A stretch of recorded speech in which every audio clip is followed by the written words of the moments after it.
नमस्कार. Object oriented programming म्हणजे OOPच्या जगात आपलं स्वागत. आज आपण त्याचे जे 4 मुख्य आधारस्तंभ आहेत ना, त्यावर बोलणार आहोत. आपल्याकडे जी माहिती आहे त्याच्या आधारावर आपण नेहमीच्या व्याख्येच्या पलीकडे जाऊन बघूया. नक्कीच. म्हणजे उद्देश फक्त हे स्तंभ काय आहेत हे सांगणं नाहीये, तर आपल्या माहितीनुसार मोठी आणि गुंतागुंतीची सॉफ्टवेअर सिस्टम बनवताना ते प्रत्यक्षात कसे उपयोगी पडतात, त्यातले बारकावे काय आहेत हे समजून घेणं महत्त्वाचं आहे. बरोबर. सुरुवात करूया पहिल्या स्तंभापासून, ॲब्स्ट्रॅक्शन. याची तुलना नेहमी गाडी चालवण्याशी करतात. म्हणजे आपल्याला आतलं इंजिन कसं चालतं हे माहीत नसलं तरी आपण गाडी चालवू शकतो. हो, ही तुलना बऱ्यापैकी योग्य आहे. आपल्या माहितीमध्ये मीडिया प्लेअरचं उदाहरण आहे. यात कसं आहे की डेव्हलपरसाठी फायदा असा होतो की जी गुंतागुंतीची माहिती असते ना, जसं ऑडिओ व्हिडिओ डिकोडिंग किंवा बफरिंग, ते सगळं लपवलेलं असतं. अच्छा. त्यामुळे डेव्हलपर फक्त प्ले, पॉज अशा मुख्य गोष्टींवर लक्ष देऊ शकतो. यामुळे कोड समजायला आणि सांभाळायला खूप सोपा जातो. म्हणजे ॲब्स्ट्रॅक्शनमुळे गोष्टी सोप्या होतात. पण मग डेटा सुरक्षित ठेवणंही तितकंच महत्त्वाचं आहे, नाही का? आणि इथेच मग एन्कॅप्सुलेशनची भूमिका येते. म्हणजे बँकेच्या लॉकरसारखी संकल्पना आहे ही, बरोबर? अगदी बरोबर मुद्दा. एन्कॅप्सुलेशन म्हणजे फक्त डेटा लपवणं नाहीये, तर त्यावर कोण आणि कसं नियंत्रण ठेवू शकतं हे पण ठरवलं जातं. बँक अकाउंट वर्गाचं उदाहरण बघूया. खात्यातला बॅलन्स असतो ना, तो तुम्ही थेट नाही बदलू शकत. ओके.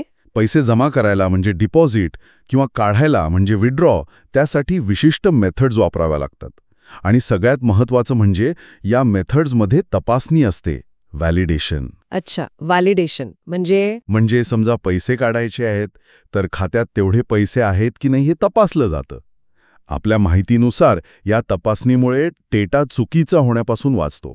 मोठ्या सिस्टममध्ये हे खूप महत्त्वाचं ठरतं, नाहीतर खूप प्रॉब्लेम्स येऊ शकतात. हे महत्त्वाचं आहे. आता पुढचा मुद्दा इनहेरिटन्स, म्हणजे कोड पुन्हा वापरणं. जसं कुटुंबात गुणधर्म पुढच्या पिढीत येतात तसं. पण याचा वापर नेहमीच चांगला असतो का? काही तोटे वगैरे? इनहेरिटन्समुळे कोडचा पुनर्वापर होतो हे खरं आहे.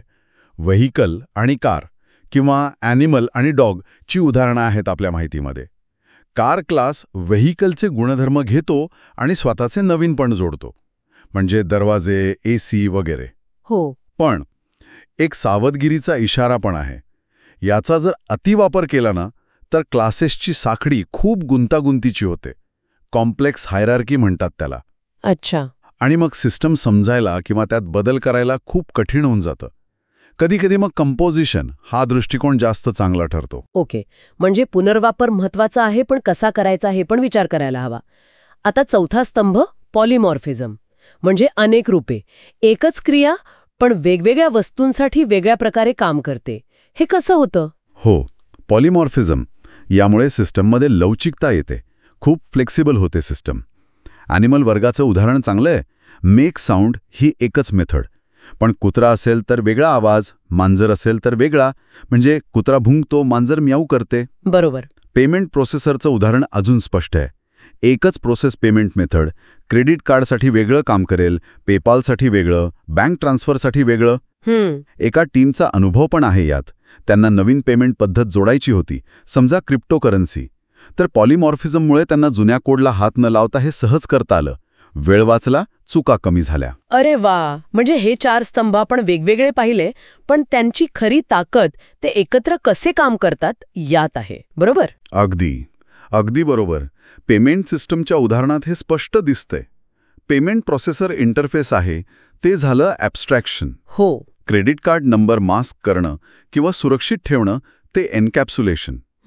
वेगवेगळे प्रोसेसरचे प्रकार, जसं credit card processor, PayPal processor, हे इनहेरिटन्स वापरून बनवले असतील. आणि मग एकाच पेमेंट प्रोसेसर रेफरन्सने कोणत्याही प्रकारचं पेमेंट हाताळणं हे झालं पॉलिमॉर्फिझम. आपल्या माहितीनुसार या सगळ्यामुळेच सॉफ्टवेअरची देखभाल सोपी होते, नवीन फीचर्स जोडणं सोपं होतं आणि सगळ्यात महत्त्वाचं, सिस्टम लवचिक राहते, म्हणजे फ्लेक्झिबल. तर हे 4 स्तंभ म्हणजे फक्त टेक्निकल गोष्टी नाहीत, तर एक प्रकारे सॉफ्टवेअर डिझाईनची तत्त्व आहेत, ज्यामुळे कोड अधिक चांगला, सुरक्षित आणि बदलण्यायोग्य बनतो. बरोबर. आणि हे सगळं आपल्याला एका महत्त्वाच्या प्रश्नाकडे घेऊन जातं.